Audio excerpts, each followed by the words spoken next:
Aníbal Rosario, más cerca.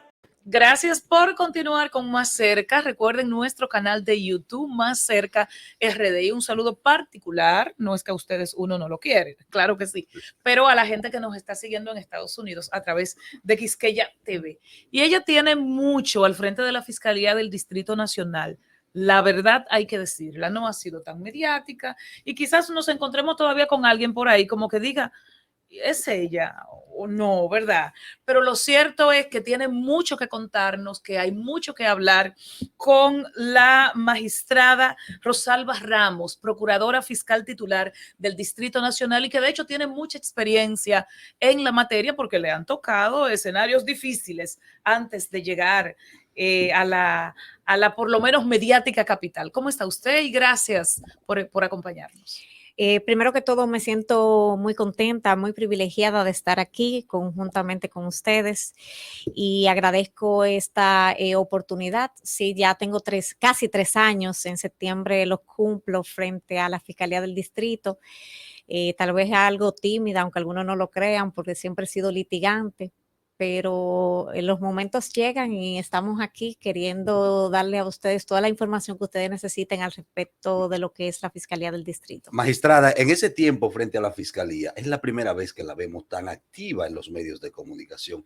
¿A qué debemos ese honor que para mí lo constituye? ¿Hay alguna agenda de comunicación diferente? ¿Hay cosas que comunicar que digan, no, esto tengo que ser yo que lo comunique, si no, no va a llegar de la manera que yo quiero? Le quitaron las trabas. La dejaron hablar, vaya, hable. ¿A qué debemos ese honor? Dígame. No, miren, lo que pasa es que yo siempre he sido una fiscal muy técnica. Siempre me ha gustado mucho los tribunales de la República. Tengo 15 años ya siendo Ministerio Público y ya fuera de lo que es ser titular, siempre he sido litigante.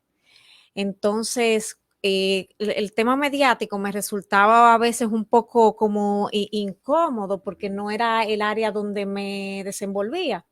Eso por un lado. También ahora el por qué estoy saliendo más, cuando tomo las estadísticas del Distrito Nacional, hay muchas personas buscando orientación todos los días.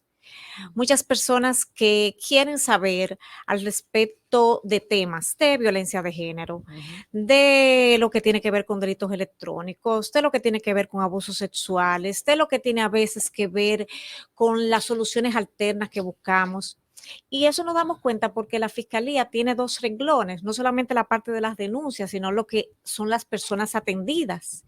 Y los números son muy altos. ¿Cuál es, si se quiere, disculpa Dari, o cuáles son los 2 delitos por los cuales hay más casos en el Distrito Nacional, los casos más recurrentes? Bueno, es que es un poco difícil a veces decir cuáles son los más frecuentes, porque, por ejemplo, tenemos en lo que es las fiscalías comunitarias, los más frecuentes son las amenazas, agresión física y robo, que son lo que toman como esos 3 primeros lugares. Amenazas, agresión física y robo. Sí, las amenazas para nosotros es un problema importante porque quita la paz social. Y a veces, aunque parezca simple, puede traer otro tipo de consecuencias. Y a nosotros, aunque estamos para perseguir, también tenemos un papel preventivo. Y cuando nosotros hablamos de que no queremos violencia, no solamente nos referimos al tema de violencia de género, también nos referimos al tema de lo que es la violencia a nivel general. Y no es, y así como la violencia de género enseña a los niños a ser violentos y aceptar la violencia como parte de la convivencia de un modo que no es saludable porque es tóxico, así también lo que es a nivel de los vecinos y a nivel de las personas que están más cercanas. En las fiscalías comunitarias son esos 3. Y por ejemplo, en las fiscalías ya con un rango más alto. Exacto, en la fiscalía, la misma central del distrito. Sí, incluso nosotros, la fiscalía comunitaria siempre, para mí es un éxito y es donde he puesto el foco desde que inicié, porque de cada 10 denuncias, 6 entran por ahí. Nosotros podemos atender en un año denuncias 16,000 solamente que entren por las fiscalías comunitarias, pero personas atendidas son muchísimas más. Entonces, y ahora también con lo que tiene que ver con el toque de queda, a veces también las personas van a buscar información sobre lo que tiene que ver con el inquilinato, con una deuda, porque creen que es parte de nosotros, y la ley nos manda a nosotros a que debemos orientar al ciudadano. O sea, no crean que nosotros lo hacemos de favor. Es que nos corresponde orientar al ciudadano porque nosotros somos servidores públicos. Ahora, en cuanto, que yo sé que es la pregunta obligatoria, lo que es ya los delitos en la parte que excede, por decirlo de algún modo, droga siempre va a tener un primer lugar en cuanto a los números que manejamos. Primero porque ya hace años que tenemos una estructura, contamos con una dirección de control de drogas en ese sentido que maneja una estructura importante y de seguimiento y de muchos años, y eso hace que tengamos muchos casos. Se denuncian puntos de drogas. ¿Cuántos casos ustedes manejan por delitos de narcotráfico? Hay que ser cuidadoso porque la ley habla de narcotráfico, pero también consumo, pero así a nivel general, en un mes, 2,000 casos. Hay un diferente tipo de sí, personas que venden y otros que son consumidores. Porque a veces sí, pero tratamos diferente a los consumidores, porque hemos avanzado en ese sentido como país, porque la Organización Mundial de la Salud entiende que el consumidor lleva un trato, claro, es un enfermo y conlleva un trato diferente. Exactamente. Y qué bueno que hay personas que están conscientes de que esto es así. Un tema de salud pública. Exacto, un tema de salud pública. Entonces no podemos estar, porque no vamos a tener espacio en las cárceles si nosotros nos llevamos de todos los consumidores. Magistrada, usted habló de delitos de alta tecnología y eso es un lenguaje que nosotros los guaguaguas no entendemos. Es decir, eso es para el del barrio, pero eso es el tarjetero. Miren la marca de la chaqueta. El tarjetero que está vinculado al tema de alta tecnología, el delito electrónico, la compra por internet, la clonación de tarjeta. Siempre se escucha como leyenda urbana que eso existe, pero uno nunca lo escucha como judicializado. No es tan frecuente escuchar que se sometieron y que eso no se ve. ¿A qué se debe que sea una actividad como tan conocida en los barrios y en todos los niveles, pero poco judicializada? Porque la tasa de judicialización es casi nula. Y eso ¿Por qué? Sencillo. Miren, ahorita hablábamos del tema del robo y de cómo a la fiscalía se le hace muy difícil mantener a las víctimas hasta el último día en el proceso. Entonces, cuando hablamos de ciberdelitos, tú lo oyes muy bonito, pero sigue siendo estafa. Siguen siendo delitos comunes, pero con el uso de la tecnología. Sí. Entonces, las mismas dificultades que nosotros presentamos en los casos comunes también, tal vez más elevadas cuando tiene que ver con ciberdelito, y les voy a explicar por qué. Tenemos un DICAT que sí, muy bien, tiene excelente disposición, grandes profesionales, no da ni siquiera para abastecer lo que tiene que ver con el distrito. Entonces, ¿cómo tú persigues la tecnología? Tú no tienes tecnología. Perdóname que me ría, pero hay veces que es como un poco contraproducente. Eso es uno de los primeros términos que tenemos. Y ahora mismo, si ustedes se fijan, cualquier tipo de delito conlleva tecnología de por medio. Y me explico.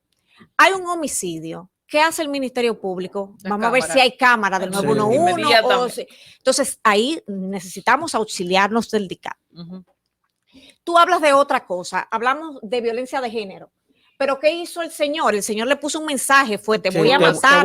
Y después lo borró. Entonces, ¿qué nosotros necesitamos? Tecnología.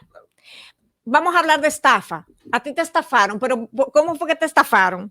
a través de que te mandó un mensaje. Hay otra dinámica de eso, Magistrada. de personas que se hacen pasar por mujeres, le mandan fotos y luego Ah, viene espérate, te están el adelantando porque chantaje, se el chantaje. es el sextorsión. Sextorsión. Extorsión. Sextorsión. Y nosotros le llamamos Sextorsión. sextorsión. Porque, Sexo- sí, Sextorsión. porque es vinculado al Sextorsión. sexo. Sextorsión. Es como una venta de sexo que no existe. Sí. Sí. Parece que tú has sido víctima. No, que yo, locutor amigo tuyo. no, que yo Cayo de conozco, Cadía. no, espérate, protege el talento. Él te protege. Miren qué pasa. Voy a hablar de eso porque levanta mucho el interés de la Y es, gente. y es recurrente. Muchísimo. Sí, pero escucha eso. Ok. El 90% de las víctimas son hombres. Ay, Dios. Cuídense, Sí. machos. Ay, te cuida. Porque se ponen a chatear con unas chicas que son fabulosas. Supuestas chicas. Sí, eso es lo grande, que Sí. son supuestas. No chateo con nadie. Y comienzan por Facebook, por Instagram, por estas redes y se deslumbran con los trajes de baños o con... Ay, Dios O sin ellos, magistrado. Bueno, Exacto. y al final la interconexión llega a ser tal que se sienten en la confianza de mandar una fotografía Sí. De tal comprometedora. manera. Pero, Sí. sí, pero hay que decir que tienen talento, porque ¿cómo que logran que le manden la foto? Sí. Ay, La que quiera que los venga a ver. La hombres, que los quiera que venga a ver. Los hombres. Entonces, luego, esa No, foto... porque es Sí, alta yo sé. tecnología que Sí, sí, yo utilizan. sé, claro. Utilizan tecnología para simular voz. Si es alta tecnología, no estamos Algunas, hablando. pero sin simular mucho. No, porque es un hombre. Sí. Y el hombre. Puede ser. No, es un hombre en la Pues, mayoría de los a casos. veces son En la hombres. mayoría de los casos, quien llama es Que un son hombre y se presos. hace pasar Y por el hombre mujer. como Magistrada. conoce la Claro. manera de pensar de Le ustedes, podemos ya usted sumar sabe. ahí en la dificultad que muchas de estos casos se ejecutan desde las cárceles. Pero esa no es la dificultad y le Ok, voy a no, explicar cuál vamos allá. es. Mire, lo primero es que cuando usted pone una foto como esa, le Sí. piden una cantidad, la gente la da. Sí. Vienen y le piden la segunda vez, Y lo lo dan. Ujú. Ya cuando viene la tercera o la cuarta, ya dicen vamos para fiscalía. Pero en la fiscalía, ellos no quieren nada de judicializar el caso. No, Sí, Yo sí. Lo quiero que la ellos fiscalía le quieren es que la resuelva, fiscalía le busque el resuelva, dinero. que le busque la foto, Y que eso se quede que ahí. la destruya y que eso se quede así. Ujú. Y eso no es. Y entonces ya tú no tienes cómo, porque eso es un delito donde tú necesitas contar con la víctima Exacto. y contar con Para esa persona. procesar A veces en eso, el para tribunal proceder hay eso. una revictimización. No la hay, No. porque nosotros ofrecemos las garantías. Y los casos de abusos sexuales, Pero es que señores, ahora donde yo todo tengo se- niños es y que ahora todo niñas. se manda, ahora todo es público, magistrado. No, si usted Ahora no. todo se filtra, entre comillas. No, pero yo le voy a explicar algo que pasa. Nosotros tenemos muchos casos de abusos sexuales. Más Y- del que deseamos escuchar. Exacto. Y lo celebramos a puerta cerrada. ¿Y qué hacemos? Lo que usted quiere Pero- informar como parte, usted lo informa Pero como hay parte. una situación aquí, magistrada, con el tema de los abusos sexuales, de relaciones, independientemente de lo que establece la ley, de que un menor no puede consensuar, ¿verdad? No. De relaciones consensuadas, aunque son violaciones porque es menor. ¿Cómo nosotros podemos tener un parámetro de qué es una verdadera violación y qué es una relación consensuada que por ley se convierte en violación? No sé si me doy a Y yo le entender. entiendo la pregunta. Es decir, tenemos violaciones sexuales de hecho, de que hubo una actividad física con un menor, pero tenemos relaciones con menores que son consensuadas, aunque el menor no tiene la capacidad de consensuar. Es que, exacto. el Si menor- tenemos un pero parámetro de... Yo entiendo la pregunta, porque eso viene cuando nosotros tenemos a adolescentes que Sí. tienen 15, 16 Si años, tienen relación con un... que han tenido ya más de una pareja sexual. Sí, sí. Y que cuando viene a someterse a la persona, esa persona lo que dice es... No, pues yo "Espérate, cuando yo llegué ya cuando eso yo estaba- llegué, ya esa persona había tenido otras parejas. Sí. Y además, yo contaba con el consentimiento de mamá su y ma- papá. Ajá. Correcto.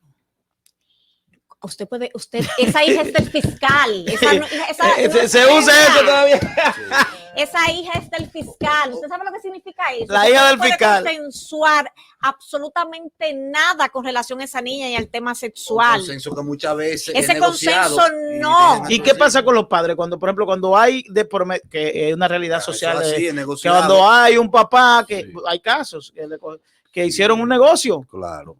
¿En qué hace con el papá? qué punto, qué punto queda ese papá? Porque también debe haber una responsabilidad. Pero También claro que él tiene una responsabilidad y legalmente nosotros podemos procesarlo. Y lo han procesado. Y hay hay casos. estadísticas, magistrada, que nos hablen. Hay estadísticas, magistrada, que nos hablen Te emocionan de, esos sí, muchachos de con esos esas violaciones de niños y niñas que hayan sido felizmente concluidas, porque vamos a decir que felizmente, porque vamos a buscar justicia en este caso.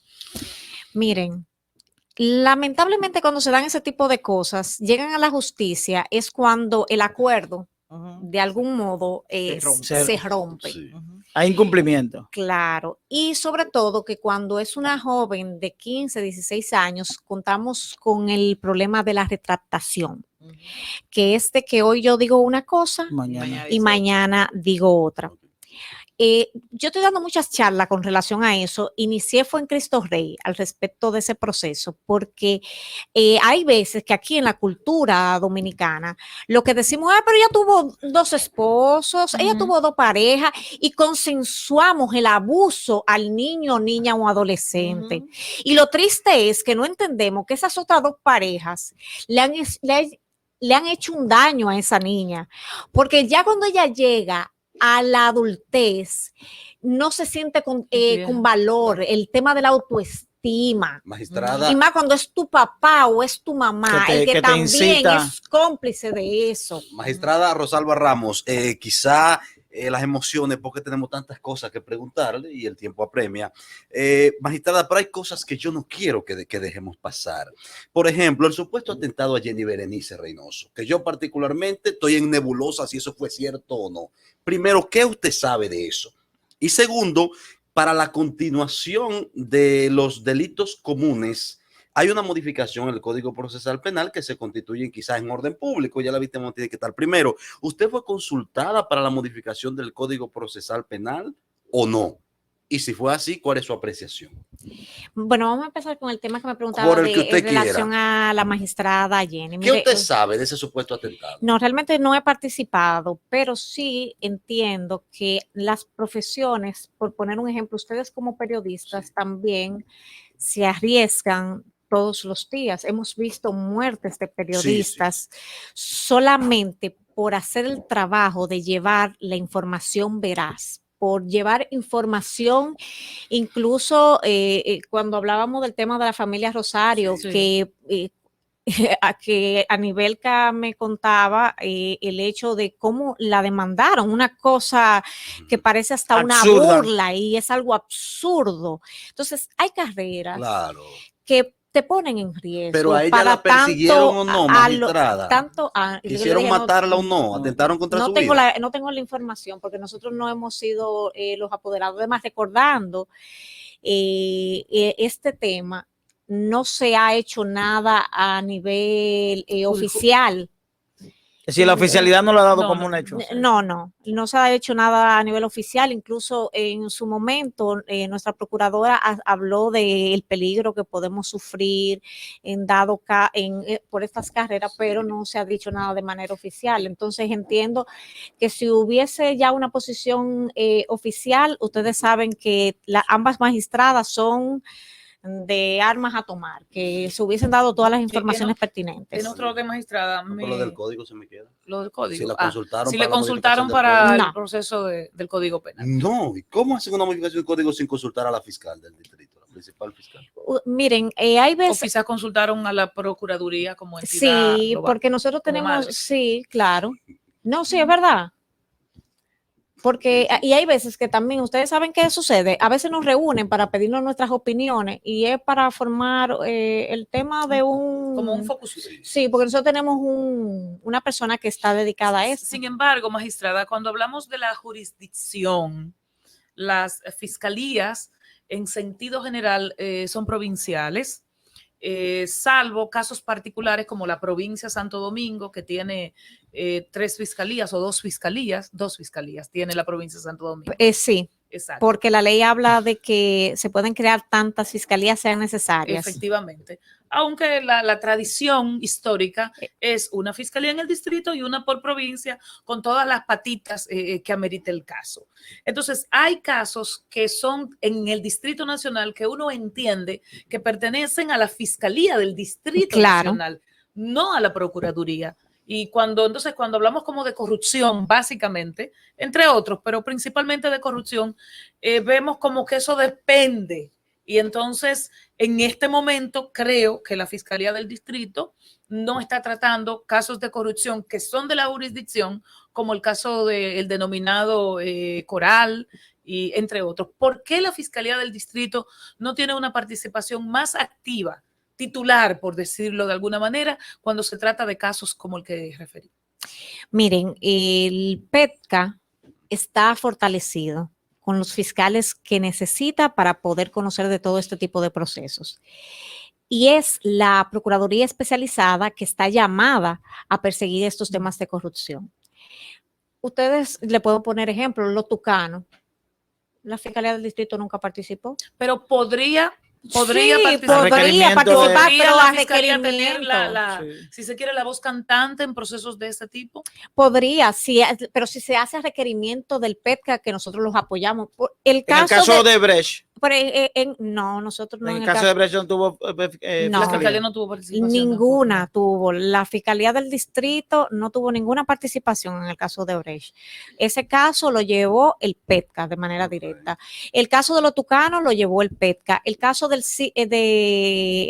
Montesí, de San Cristóbal, lo llevó el PETCA. Entonces, quiere decir, señora fiscal, que la Fiscalía del Distrito Nacional está para atender casos menores, delitos comunes, que no lo involucran en grandes casos para investigar, para aprovechar el expertise de todos los profesionales que hay en esa área. No, nosotros sí tenemos grandes casos, porque tenemos grandes casos de narcotráfico. Cuando tenemos casos de lavado, no apoyamos en la especializada.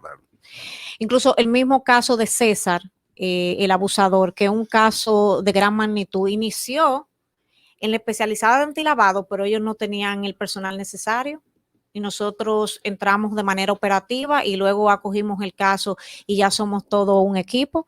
Estamos ahí conociendo los procesos y además para nosotros los grandes casos también tenemos lo que son de violencia de género, que son muy significativos y que conllevan mucho tiempo y mucho desgaste por parte de los fiscales. A veces lo vemos como algo simple.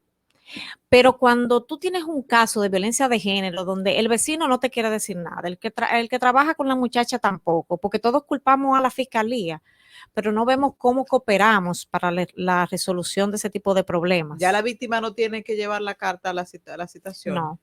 Ya se acabó eso. Eso hace mucho ya que se acabó, gracias a Dios. Magistrada Rosalba Ramos, ¿por qué se filtran, entre comillas diría yo, tantos detalles de casos sonoros y no tan sonoros de la Fiscalía del Distrito?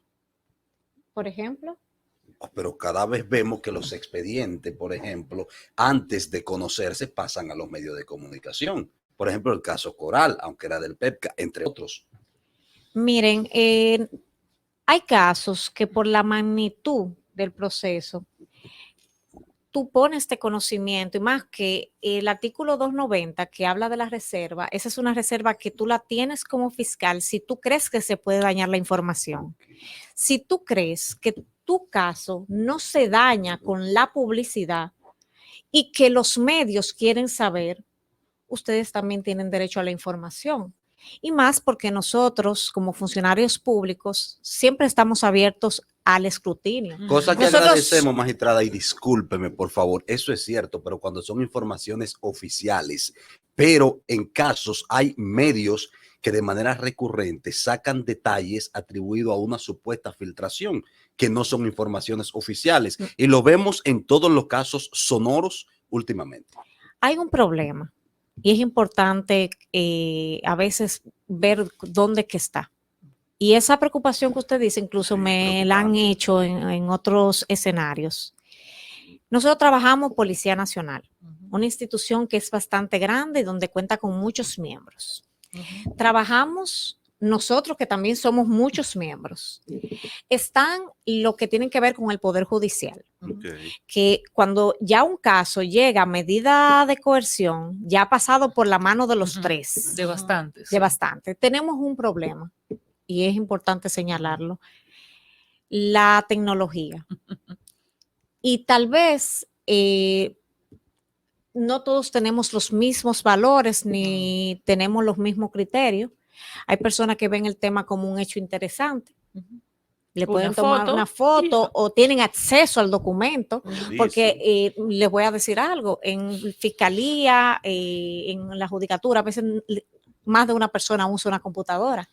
No tenemos esa exclusividad en el uso de la tecnología. Y Dari les puede contar cómo era cuando estábamos en Santo Domingo Este, a veces una computadora y 5 personas. Entonces hay otras personas que pueden tener el acceso y pueden suministrar información. Manipular. Magistrada, me preguntan, y ya por último, ya lamentablemente tenemos que terminar este diálogo, pero me usan para que le pregunte, ¿y por qué es que los fiscales, esto no es un caso exclusivo del distrito, aunque hay 7 medidas de coerción como opción, están casados con la prisión? Sean casos complejos, sean casos muy simples, sea un robo de simple todo. Parecería que la fiscalía a todo el mundo le está pidiendo prisión.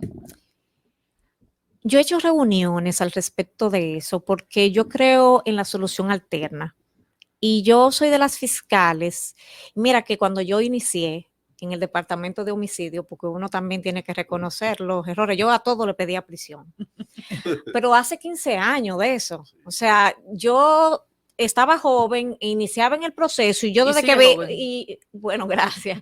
Y desde que veía un muerto, yo lo que quería era prisión. Y además no existían las garantías que ahora. Exacto. Entonces, ha sido un poco difícil porque los fiscales a veces se identifican mucho con las víctimas. Entonces, llevan como ese y el juez con el victimario. Bueno, entonces, ¿qué pasa? Solamente piden prisión. Y miren que, como les digo, yo soy de las que creo que la prisión debe ser la última alternativa y lo he demostrado.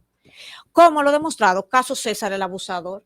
Yo inicié con 10, 12 imputados y cuando deposité mi acusación fueron 43 entre personas físicas y jurídicas. Y a una gran parte se la presenté en libertad la acusación. Es decir, que entiendo que dependiendo del perfil de la persona, usted puede pedir una medida diferente de la prisión. Es más, que yo le puedo presentar acusación a usted y no presentarle medida de coerción. Sí, y claro. Sí, ya cuando cambie el escenario, que ya usted tenga una condena, dependiendo cuál sea, que varíe entonces la medida de coerción o que se le aplique una medida de coerción si no se le ha aplicado hasta el momento y hacer lo que corresponde. Pero ciertamente tenemos que crecer en eso. Ya el PRM no la está asediando. Pero no es una política, una instrucción. No. Miren, fiscal, esto es prisión. En los únicos casos que es política pedir prisión preventiva es cuando hay la amenaza a una mujer víctima de violencia que tú la puedas comprobar. Que lo hizo por escrito o que tenemos una nota de voz, sí, ahí sí es política, porque aunque el juez le dé una cosa diferente, el Ministerio Público en los casos de materia de violencia de género, amenaza de muerte, no negociamos, pedimos prisión preventiva. En todo lo demás está como... En todo lo demás tenemos protocolos, pero el fiscal tiene la facultad de pedir la medida que entienda pertinente. Rosalba Ramos es la Procuradora Fiscal del Distrito Nacional. Gracias por acompañarnos y estar más cerca de nosotros en esta noche. Gracias a ustedes, de verdad que sí. Feliz noche. Seguimos. Aníbal Rosario más cerca.